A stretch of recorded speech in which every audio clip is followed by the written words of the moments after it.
Firstly, hey everyone, thank you so much for taking out the time to join us today. We know how busy all of you are and are extremely grateful to each and every one of you for taking out the time. We are super excited to host this session today. So, before we begin, I'd like to introduce everyone to the Delhi Ethics Council of Women's Indian Chamber of Commerce and Industry. For this, I'll start by sharing the vision that we have had for the council. And to start with, so Wiki has 200 plus sectoral councils, and we got introduced to Wiki. When we got introduced to Wiki, we were very surprised and happy to see that there was a council dedicated solely to ethics. So I think the reason why we took up this council was because what we aim to achieve through this council is to be able to mainstream conversations around ethics and ethical considerations. We believe that ethics is everywhere in each and every sphere of an individual's life. And what we do want to achieve is to be able to redefine ethics by moving away from the moralistic understanding of the word. We want ethics to be about what is right, when this right is defined as doing things that are inclusive and intersectional and takes into consideration all viewpoints. So, with this vision, we started doing our bits of research and decided that we wanted to start by focusing on corporate ethics specifically. Given that Wiki provides us with the platform through which we have had the fortune of connecting with so many inspiring women. And I think under this broad theme of corporate ethics, we gradually started to work on the first edition of an annual review on the state of sexual harassment in India, given how crucial this issue is for the safety of all individuals, especially women. And for the year 2020, we focused on one of the only laws governing sexual harassment at the workplace in our country, that is the Sexual Harassment of Women at Workplace Act, or the POSH Act. This annual review was drafted using both primary and secondary methods of data collection, as well as with the help of contributors from various experts in the field. And therefore, before we begin, I do want to point out that we have been extremely privileged to have a wonderful team who have been with us at every step during the compilation of this review. And I do have a long list of names of people I would like to thank before we begin. So please bear with me.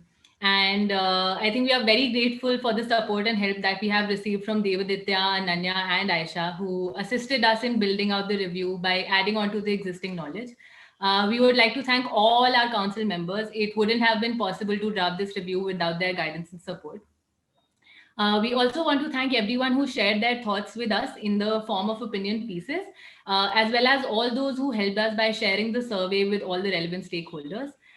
We are indebted to Lavanya Garg Julka from the Good Business Lab, Alana Golmai, Madhu Mehra, Shrimoy Malakar, Anjali Verma, Aarti Jaiman, Vikram Shroff, Malvika Rajkumar, and Smita Paliwal, who helped us understand the current state of the POSH Act.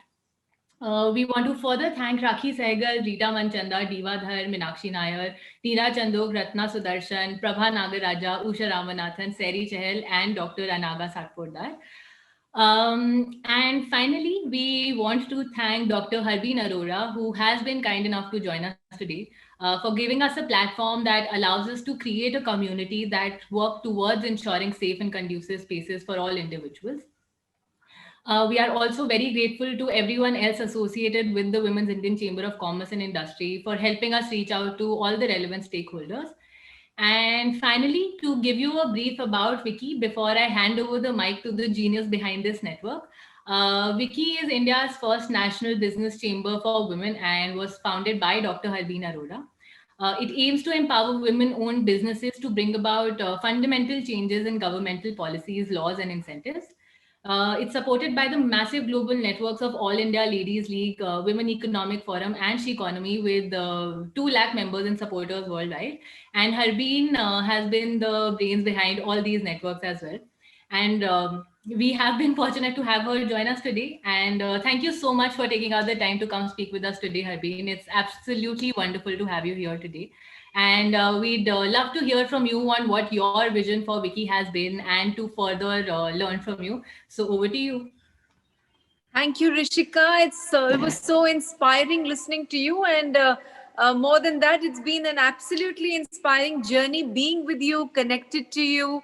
I know how we started with the Ethics Council, and we want you and all of you to play a larger role with not just one state but pan India. I think the work that you're doing with ethics is so fundamental to the righteous direction that everything in our life takes. You know, when we set out in life, it is on the basis of human values, humane values, a sense of right and wrong, based on our shared humanity and a sense of conscientiousness. And it is when we ignore that little voice, like Mahatma Gandhi said, the only tyrant I listen to is the little voice within. So that little voice within, we ignore it at our own peril, whether it be in the corporate world or in the personal world, in the business sphere, or any sphere of life. And it's that conscience is, it doesn't come from the outside, it's stimulated from the inside. Every person has that GPS within, that ethics guide within, our own guru, our own conscientiousness, our own conscience within ourselves, that is forever guiding us. But are we tuned in to hear and listen in and follow that tyrant of that inner voice within, which is uncompromisable? It doesn't negotiate with the truth. It is what it is. And so bringing that conscientiousness into the hustle and bustle of life, in the noisiness of life, is a very important role.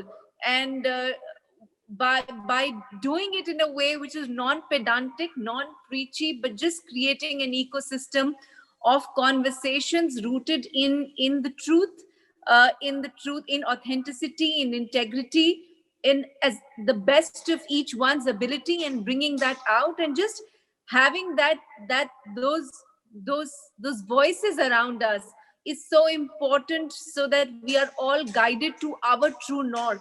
Because the ethics, the voice of ethics, is something that comes from within, especially in leadership, when we are leading organizations, or we are leading our families, when we are leading our lives. It is a very, very important aspect of our leadership, that sets the tone, the culture of an organization, the culture of a family, and the culture of everything interwoven with that. So I cannot talk more about the importance of this council. And more than ever, when we need to reinstate trust, if I just talk about the corporate sector or the business world, because this is the Women's Indian Chamber of Commerce and Industry, trust is the greatest currency between consumers and corporates. This is the glue that binds us together in loyalty, in brand loyalty. Is a caring company rooted in its ethics and walking the talk on its core principles, on what it stands for, and having an authentic, truthful connection with society. More than ever, especially with social media and those voices coming from everywhere, keeping us aligned and keeping us all on track, and keeping us all accountable. It is, again, ethics is becoming, rightly so, more and more center stage, because we are all paying the price of having gone off track and not hearing the voice of ethics within and outside in society. So it's very nice, very practical, very useful to have a framework which will have conversations around it, to keep all of us accountable and all of us on track. So thank you for the work that you do. More power to you. Thank you so much. Thank you, Harbeen. As always, you were so inspiring, and I think again we would like to thank you for dedicating a council solely around the importance of ethics. So thank you again, and it's also very wonderful to hear what you aspire through the Women's Indian Chamber of Commerce and Industry, and hopefully we will be able to make a difference together. And I think at the end of the day, that's the goal that we want to achieve. And so, before we begin and get to the key findings and the other things that we have planned for the day, we would like to present to you our current council members who have advised and directed us throughout our research. So, if we could please direct your attention to a short video on our screen.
All right. Okay. So let's just start by jumping straight into the agenda for today now. So we'd like to share a lot of things with all of you, which of course include an introduction to the Council of Ethics partnership program and a series of ethical discourses, which we will get to eventually. But before that, let's look at some of the key findings from the annual review on the POSH Act for this year. So, as I mentioned previously, the annual review on the state of the POSH Act in our country was drafted using both primary and secondary methods of data collection. We also had the help of contributions from various experts in the field. So, to collect our primary data, we identified four different categories of stakeholders in the formal sector. These included employees working in the formal sector, human resource managers slash chief executive officers, NGO members, and internal committee as well as local committee members. So we prepared four surveys, one survey per stakeholder, whereby each survey consisted an average of 32 questions. And given the sensitive nature of the survey, all responses were collected anonymously with no question mark compulsory. Uh, we are happy to share with you that we received a total of 3,395 unique responses from various demographics and are very thankful to all of you for helping us reach out to these different stakeholders. In terms of the age group, most of our respondents fell under the age bracket of 22 to 30 years old. The majority of them were also individuals whose preferred gender pronouns were she and her. Most of our respondents were from Delhi, but we were fortunate to have a lot of individuals from different states fill in the survey as well.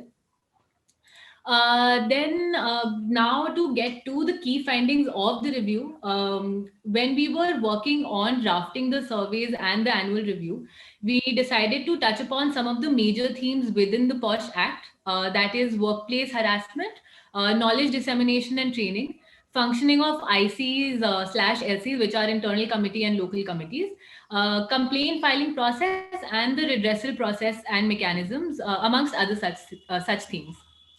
So, to start with workplace harassment, when we asked employees whether they had felt uncomfortable due to another colleague's behavior, we found out that 70% of the total number of respondents had felt uncomfortable because of a colleague at some point of time.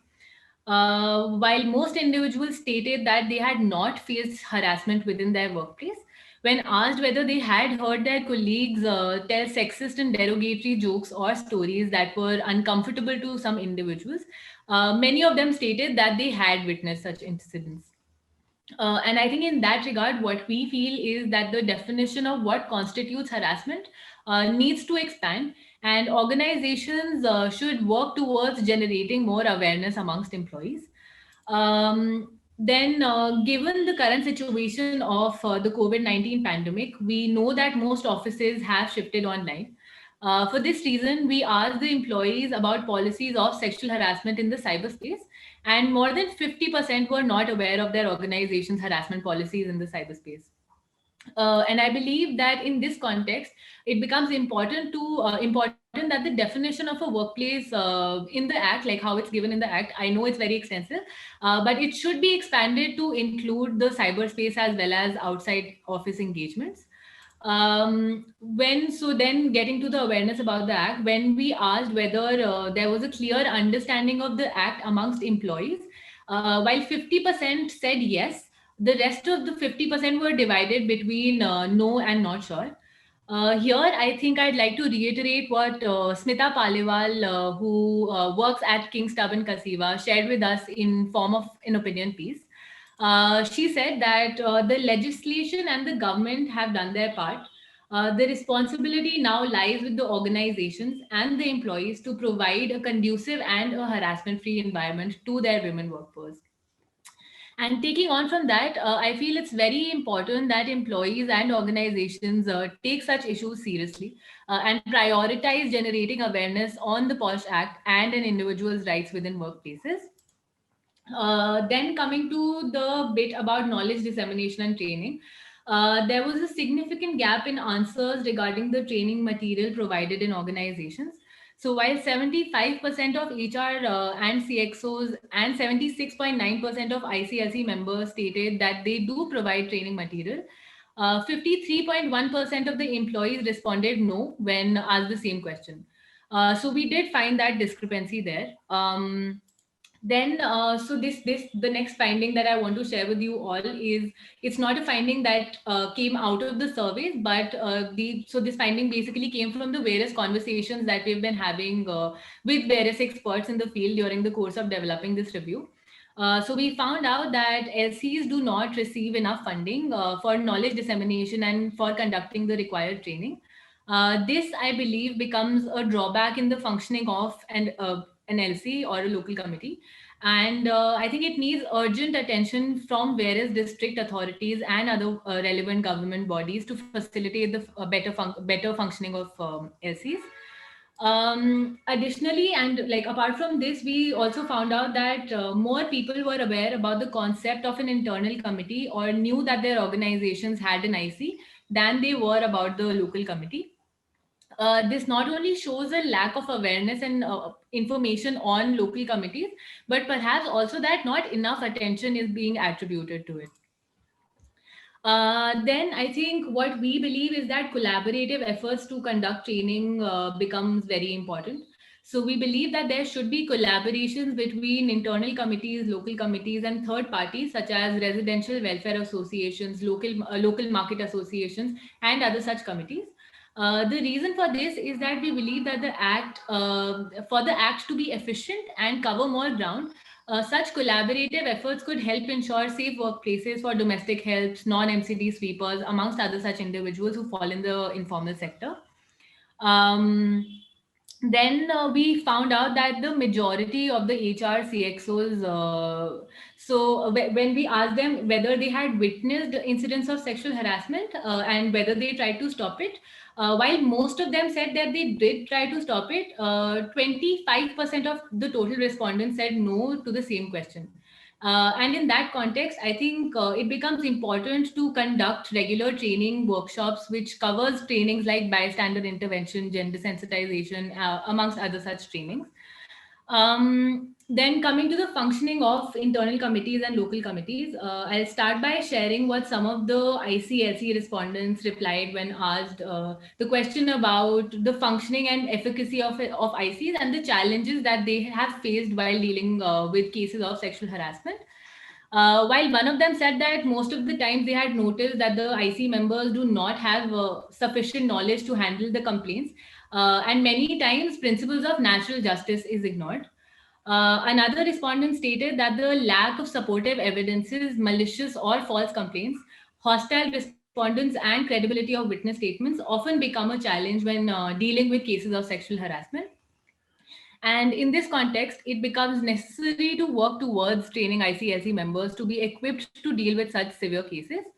Another respondent also stated that the victimization of the victim post the closure of the case has been a challenge. And for this reason, they further suggested some of the changes that can help, which included the sensitization of the immediate ecosystem, which includes the peers and juniors.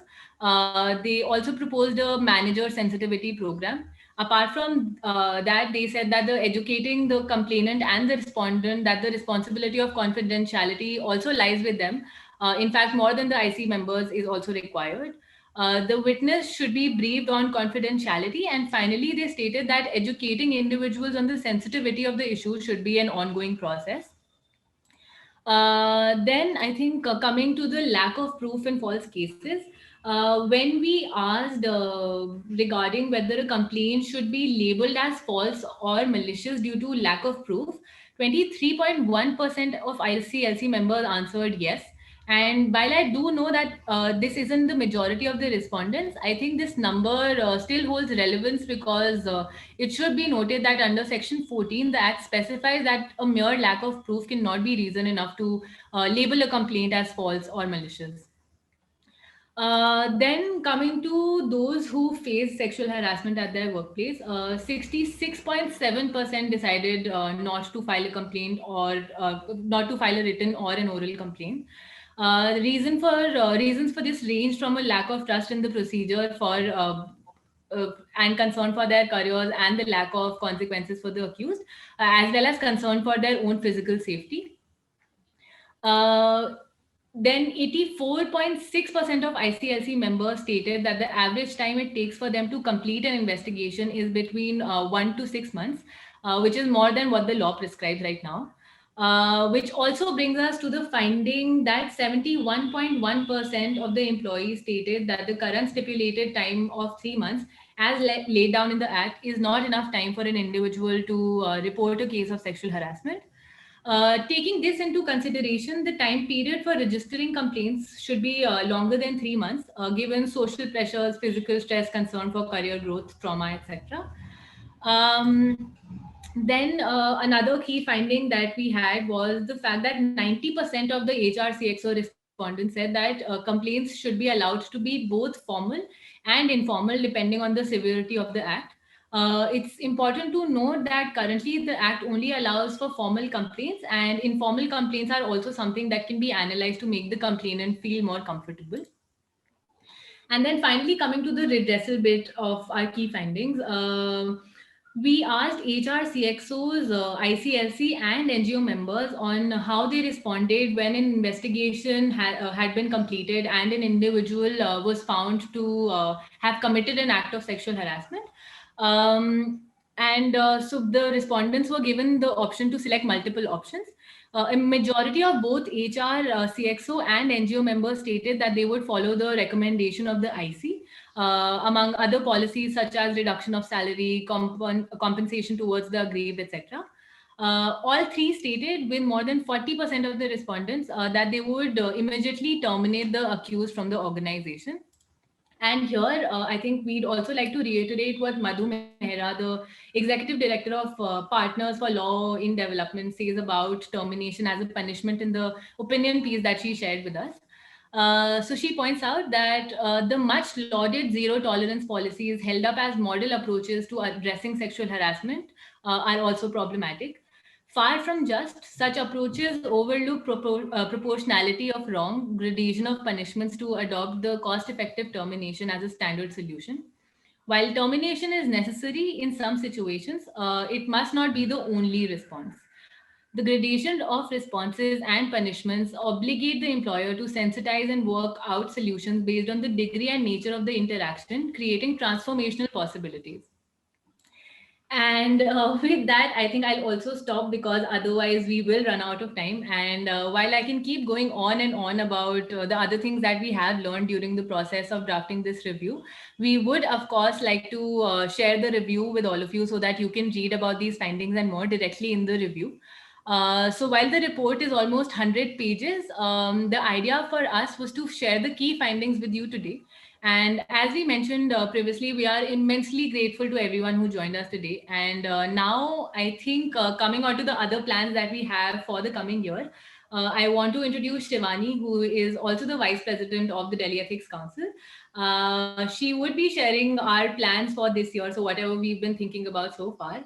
And we, of course, would love to get all your feedback on these plans and learn how we can keep improving ourselves and the work that we do.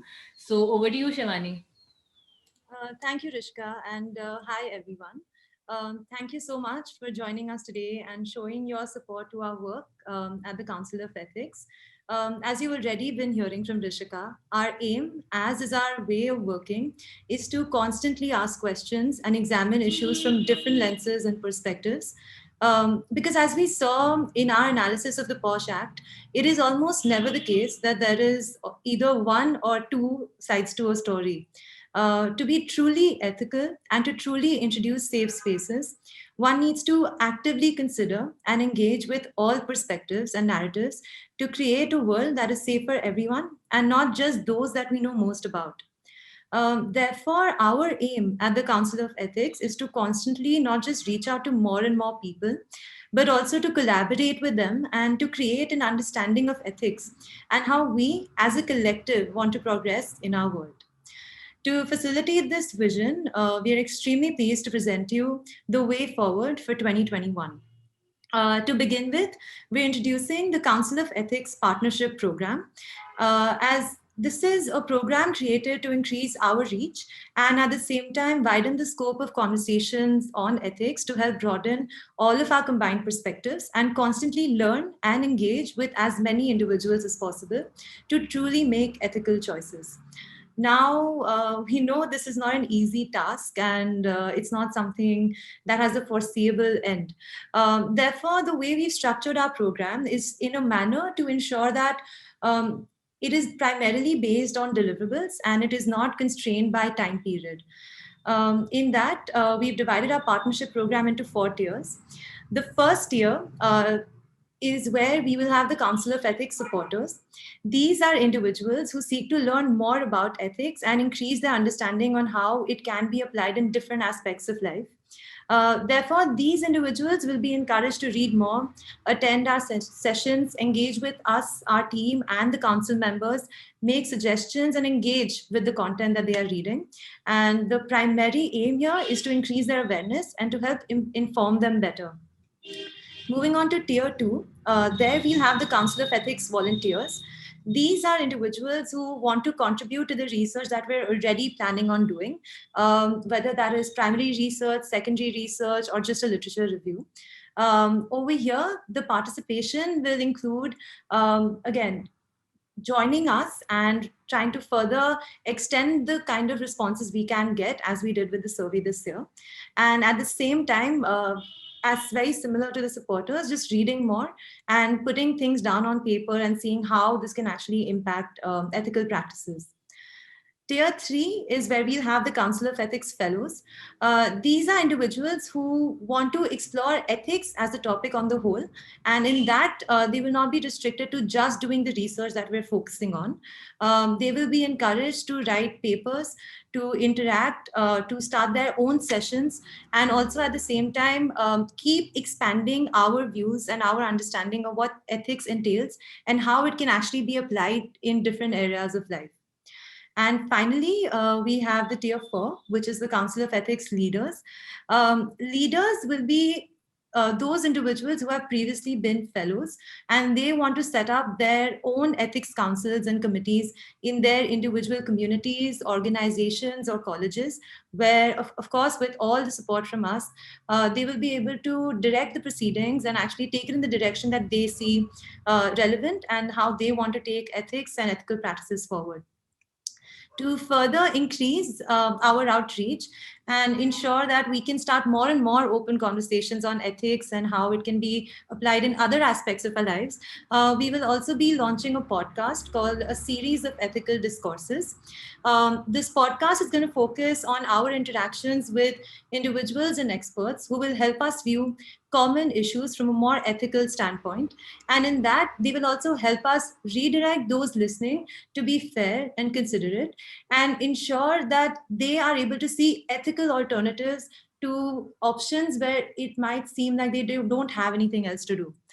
Most importantly, we also want to explore how ethics can actually seep down to an individual's everyday life and how that is where they can start being ethical and not just in commercial, political, or social situations. This podcast has been scheduled to take place once every month. And of course, we'll be extending invitations to all of you. So it would be great if you all could join us, start these conversations, and of course, help all of us increase our understanding of how ethics is and how it can be more applicable in different aspects of life. Now, again, if we haven't said it enough already, first of all, we're so pleased and thankful to have all of you here and all of you in attendance who've taken out time from your workday to discuss the POSH Act. And on that note, I'm going to pass the proverbial mic away from Rishika and I and open the stage up to all of you to hear your views and thoughts, not just on the POSH Act, but anything related to ethical practices. Now, I know a lot of you have time constraints, but we do know that Meenakshi Nair, she has to be somewhere, but thank you so much for being here today. So Meenakshi Nair, if you're here, if we could get you to start us off.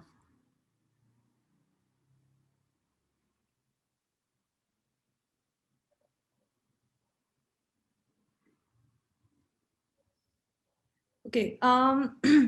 Till we don't have her, I'm assuming there must be some technical issue. Yeah, could be. So I think we have Miss Lakshika Joshi also join us, and we have Diva Dhar. So I know for a fact, and Anjali Verma as well. So I know all these people. I've spoken to them before, and we do know that they were inclined towards sharing a few thoughts with us on that. So if any of you would want to go for that, that works for us. Thank you, Rishika. If you allow me, I can talk Yes, now. yes, yes, absolutely, Ms. Joshi. Please go ahead. Thank you so much. First of all, my compliments to you and to the entire council, to all the members, Dr. Harbeen here. Um, uh, I mean, really, kudos to all of you. And of course, whatever we can do to help and contribute to this forum will be a privilege for us, because this is something that I think touches not just a particular aspect, but let's say all aspects of our lives. This is, if I may say so, this is the way of life. Actually, we should all sort of look at it like that. And this is not merely a topic for discussion or putting together a committee where people come together and do some thought-provoking discussions. I think you've really touched the nerve in terms of what we are going through as an age, as a generation, as a civilization. If and I like the points that were made earlier. I think Shivani said that if we can figure out ways on how we could be ethical in the way we lead our lives is what we need to do. I think in the end, whether it is a corporate or it is a political environment or elsewhere, it's only a reflection of who we are, the way we see things. And just to sort of add to that, I think like they say, charity begins at home. And I think as a mother, I can tell you, if we can teach our children to be ethical, I think that's where the seeds need to be sown. And these are very simple, small things. I mean, I'm not going to I believe I don't really, in my personal life, subscribe to big talks. These are all good. As a leader for the legal division in house, I'm used to making and drafting a lot of internal policies. I run mandatory trainings on POSH. So, as an organization, we have these trainings, but these are all mandatory and you need to be able to sort of pass them. Every 6 months. We serve up a test which all of the employees need to take. It doesn't matter what level, whether you're a vice president or a president or whatever else. But I guess most of it is, I think, the smaller things that will actually give way to the larger ambition or goal that this committee or people like us, I would say, not just limited to this committee, want to have for the society. And these are very small things. You're helping your child with quickly putting together a project for school. And most of these days kids are just sort of googling stuff and copying pasting from the internet. That is the first lesson in ethics you have to tell them. They cannot plagiarize, they cannot sort of copy stuff off the internet and put it on as their own sort of work. So I mean, very small things. And perhaps even before that, when they start to sort of ask for meals and things, there are numerous such instances. And I think what happens is, not only discussing it at our level, or at this, we are all adults, matured, we do understand the lacuna, we do understand the gaps and what we should do. But I think we should also see if something of this sort. And I mean, fortunately, unfortunately, I went to one of those old school convents, and we had a compulsory class of moral science. I mean, it all just sort of sounded so, it was just a one-way lecture. But at some point you realize, of course, putting aside some other points, that somewhere all of those, at that point you didn't realize why they're being taught, why you have to go through that torture of an hour for that first period in moral science and so on. But later in your life, you do realize that there are things, there are values that resonate, that you echo from what you learned much earlier in life. And if something like that we could have at a school level, at a level when they are so impressionable, I think that will really make a difference. uh, I'm not sure. I mean, of course, as parents, we all try to bring up kids who are good and come up as good citizens and good human beings. But unfortunately, there is so much else that's going around in the environment or in the ecosystem, that it has to be a collective exercise. Like they say, education is not just what teachers teach them at school or what parents teach them at home, but it's a collective job. You all make the student together. It's a collective effort. And similarly, for if you want to bring up an ethical individual, it will have to begin at home. It will have to begin at a primary school level also, if I may say so. I mean, those are just some very basic thoughts I was sort of thinking through when I heard all of you speak about things. And I mean, this is really something that we were all looking forward to, and a forum that we would all be very happy contributing and supporting as we go forward. Thank you so much. Thank you so much, Ms. Joshi. That was absolutely wonderful. And I think Rakhi also has a question in the chat. So I think I'll just start, and then maybe Shivani can also add on to it. With the research, I think, as I've mentioned this previously also, we only concentrated on the formal sector for this year. The reason majorly for this was because we were hit by the pandemic and we couldn't have done like an on-ground research. So that's why we stuck with the formal sector for year one. For 2021, one thing that we are very sure of is the fact that we want to reach out to the informal sector as well. And that's why we've also come up with the program that Shivani introduced all of you to. Then apart from that, I think it's also the fact that we do want to do something with these findings. And I think that's where that's why we wanted to do this open house as well, to be able to learn from you guys in terms of what we can do to reach out to ministries. For instance, we know that Dr. Harbeen Arora is here, and the last time I was talking to her, we do know that Vicky was involved in suggesting policy improvements to the budget this year. So just in that sense, I think we do want to use these findings to ultimately get to a place where we can suggest policy improvements. But before that, I think right now our research isn't complete, because if we think that research is incomplete because the fact that we haven't been able to cover the informal sector, which has been like a very, very big discussion amongst all our, all of us as well, because we are talking about sexual harassment, and it's just like a very limited research right now. And I think to start with these findings, I'm sure they will pave the way forward for us to, get to 2021 and start, learn from our mistakes in this review and get to a place where we are able to expand our sample size in that sense. And I think that's what I think of the research right now. And in case like Shivani, you want to add on to that, like over to you. No, I think, Rishka, you pretty much covered everything. So you're right. 2021 also, our focus on research is to reach out to more people on the ground. Of course, we circulated the review over Google Forms this time, and we understand the limitations that come with that. The limitations in terms of the people who can actually respond on Google Forms.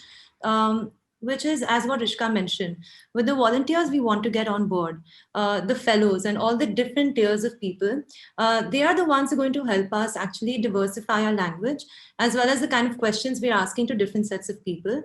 And in terms of the actionables, as soon as we've circulated the review, in one of the chapters, we've highlighted several recommendations that we want to take forward and actually go ahead to submit. Some of these were already mentioned by Rishika, especially primarily increasing the scope of the definitions which are already under the POSH Act right now. To begin with, one is the workplace. The workplace right now, because it is restricted to the physical office space or to the physical environment in which you are working, as Rishka mentioned, it does not cover the harassment that people face online, on social media, through office chats. And apart from that, the other thing where I think there's scope for increasing the definition of the workplace is also to ensure that even if it is outside of the office, but these are things that are flown from the office environment. For example, whether they're team dinners or office engagements, office parties, things that happen there also should be constituted and be under the purview of the POSH Act. So in that sense, of course, our aim going forward in terms of actionables from the research findings we do have is to actually prepare a document and make recommendations to make the act more holistic and include as many people as possible. Which includes just not restricting it to women, but to all genders, since sexual harassment is extremely common everywhere. So I hope that helps answer the question that you had, Rakhi. Okay, thank you so much. So moving forward, Jessica. Yeah, so I think hopefully that answers that question. But of course, Saki, we can have like a longer conversation where you can also help us understand the kind of things that we can do. But of course, at the end of the day, we do want to reach out to corporates and governments, because otherwise there is no point of this research, right? Otherwise, what are we doing with all these data sets and all? So with that, I think I can see Ms. Dhar on, like we have her as well. And we know that she also wanted to share a few thoughts with us. So Ms. Dhar, if you would like to go on next. Thanks, Rishika. Congratulations to you all on this initiative to collect data and to use it to actually advocate for change and create awareness. And I think in that sense, it's a great first step. It's a great idea to bring people together, mobilize them around, start a conversation or a dialogue around data.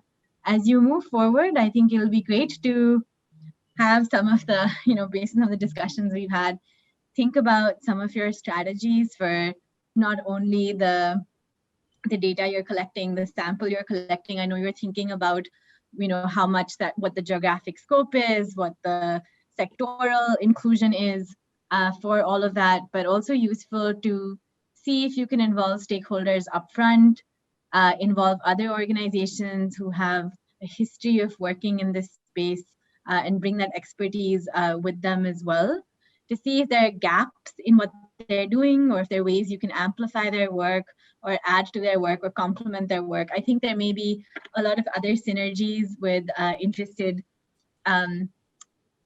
organizations, both on the research side as well on the implementation side, that could really help strengthen and bring out the work that you're doing, and even take some of the findings or recommendations that you're putting together forward. So, I think having that community on this council, but that community that you're building outside is going to be so useful for all of us to invest time and energy in this conversation. I mean, I honestly think that workplace harassment is an issue. It has been something that has not gotten the attention it deserves. Yes, women in the formal sector in India are a small, very small subsection, unlike other developed countries, which have larger, more expansive reach of women. But it is a barrier for many women in the formal, but also in the informal sector, whether it's marketplaces, whether it's construction sites, other kinds of issues where workplace harassment arises. And I think given that this year, the ILO is going to be prioritizing the issue of workplace harassment, it is a key point to have a conversation around and bring other people together. So congratulations again, and look forward to continuing conversations. Thank you. Thank you again, Ms. Dhar. Thank you so much for that. And the next person that I can see on screen is also Anjali Verma. And I know I had that conversation where Anjali did say she wants to add on to the whole narrative. And she was also very nice to us. She did give us an opinion piece also. Apart from Anjali, I see Malvika Rajkumar also. So thankful to everyone.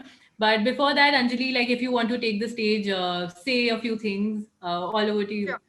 Sure. Thanks a lot, Rishika and Shivani. That was this report, I think, will go a long way in how this law is, making awareness about this law and advocating for change.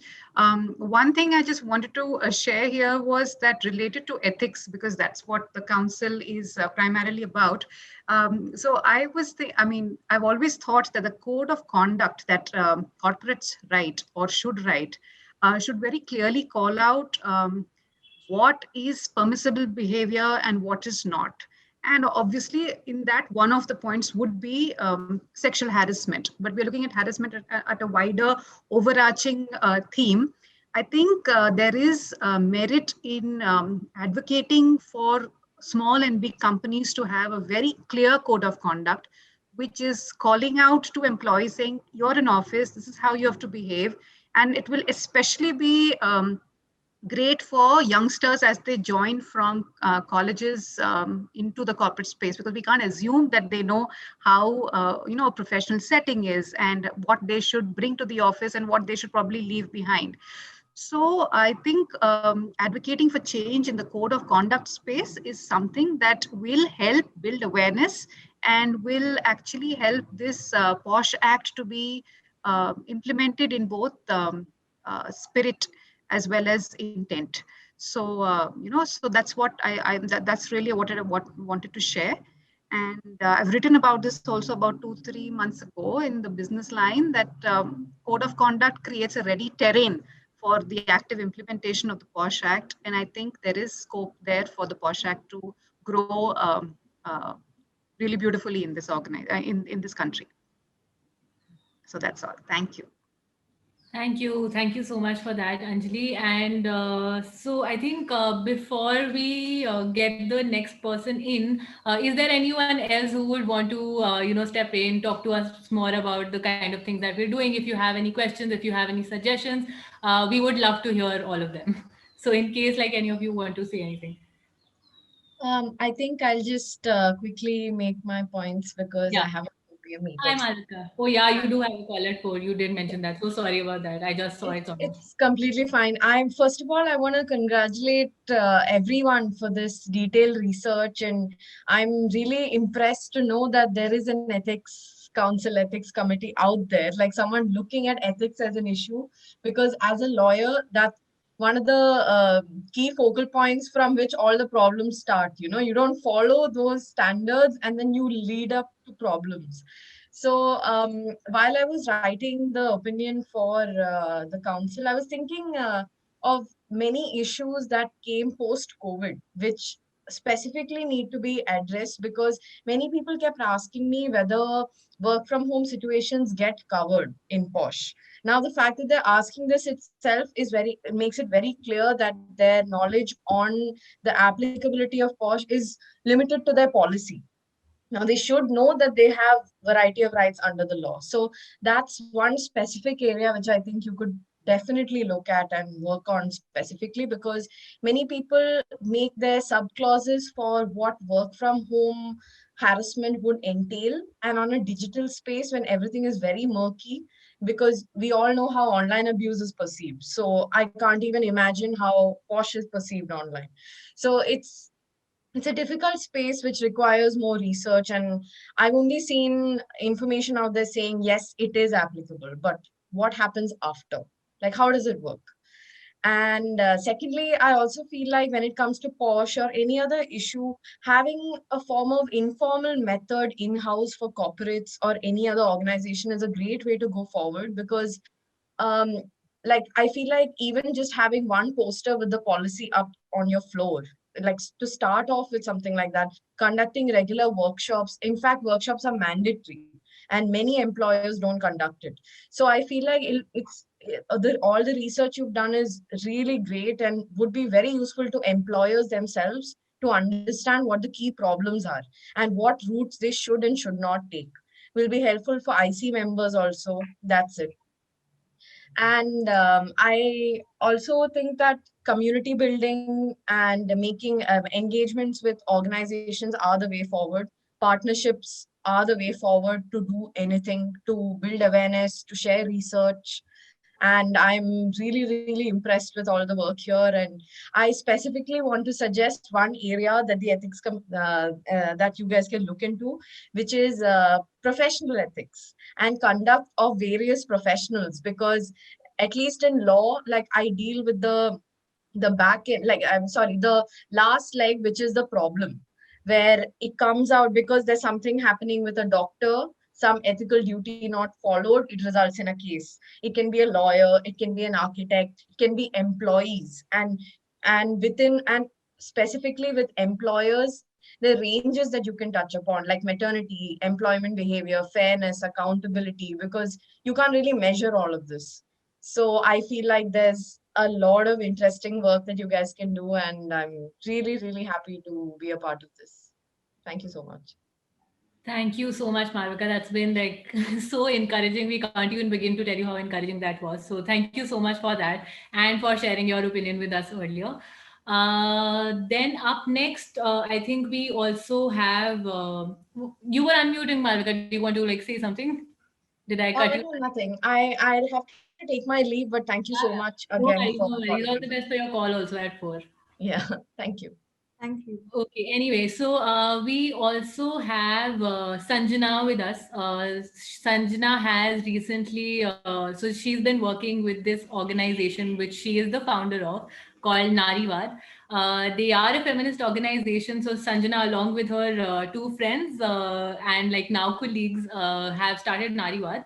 So if we could also hear what Sanjana has to say about whatever she's heard so far and what she thinks of ethics and gender and whatever the kind of work that she's doing. So over to you, Sanjana. Thank you so much for inviting us. I know that as still students, I can't comment much about the professional aspect of ethics or how it plays out. But I think especially while working for Nariwad, we've realized the importance of ethics in everyday life. Because we honestly believe that, especially in a gendered sense, if you want to be ethical, you also have core values of feminism, because what we're trying to say is just treat everyone equally and with dignity and respect. In terms of how we came about this, I think it takes a lot of effort. Like ma'am had said, right, that we have a GPS within ourselves, which shows us what is ethical and what isn't. But at the same time, the way our society is built right now, it's often configured in a way that people don't know what is ethical, or what they believe is ethical isn't in fact what everyone else considers is. So through Nariwad, we're trying to act like a bridge which helps, ease out the very complicated and feminist jargon that exists, and help connect with common people and make them understand that, what you believe and what feminism is or what equality is isn't very different or two sides of the coin. At the same time, through our work, right now we're focusing on creating content that is accessible, and also developing modules for gender sensitization within schools, particularly because that is where we start learning the problems that our society has. That's where we start developing it, because often a lot of things that we are taught in the policies that are enforced upon us, even at the school level, influences us and makes us think of things that are not necessarily ethical, but we consider it to be so because that's what's normal. So yeah, through this work, we're just right now focusing on building modules for gender sensitization and simplifying finance to make knowledge and feminist values very easily accessible and understandable to everyone. And also, I would like to say your report was so insightful. Like, we knew that the situation is bad, but at the same time, to have it quantified in this sense, it just has a different impact. So thank you for your work. Thank you, Sanjana. Thank you so much. And thank you for joining us today and for telling us a little bit more about the kind of things that you guys are planning on doing. And I think with that, we are opening the house to everyone again. In case someone wants to pitch in, someone wants to, again, like if you have feedback for us, if you think we can improve in any which way, we would love to hear all of you talk as well. So over to you, all of you.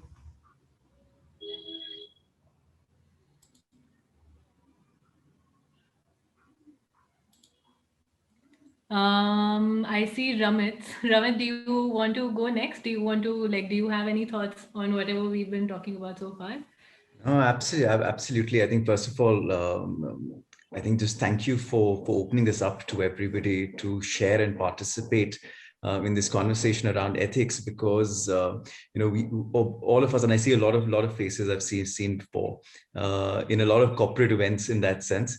And seeing all of them here and talking about ethics in the way that we are right now, and unlike how we talk about it in a lot of other commercial setups and conversations like this at other chambers of commerce as well, where we are primarily talking about corporate ethics, we're primarily talking about compliances, we're primarily talking about just ways to make sure that the corporate regime continues to run the way that it needs to and what we need to make it.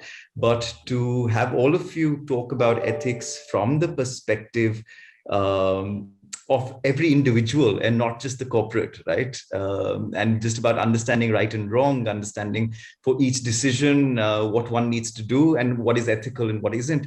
I think I'm just eagerly looking forward to more and more such dialogues with all of these colleagues that are here today, because I think at the end of the day, we all somewhere, and I apologize for this, but we all somewhere end up becoming too focused on things that are part of our jobs, part of the work that we do and the businesses that we run, right?